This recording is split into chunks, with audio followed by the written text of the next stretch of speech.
This movie, not as big as the big one expected, but still getting lots of talk, not so much love because of the framing around it. Now we're talking about Horizon, and Horizon Chapter 2 specifically, where critics are essentially ripping the movie after its debut in Venice. Now, the original Horizon came out a few months back, and it was supposed to be a 4-part series, 4 very long westerns, which tells a very detailed story of the Old West, funded by Kevin Costner, who's having his own issues with westerns and people in general.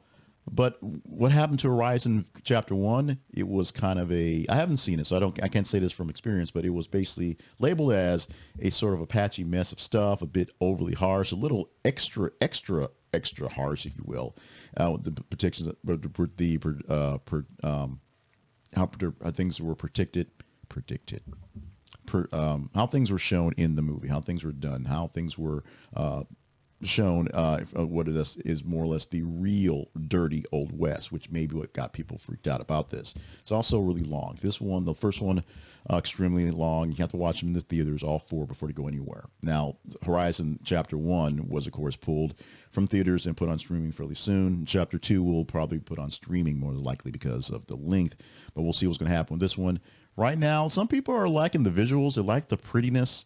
They just don't like the pacing and the length. Essentially 4 really long movies that you go see. The 4 miniseries on their own that are together as a long miniseries is a bit much. And so this is just the second part of 4.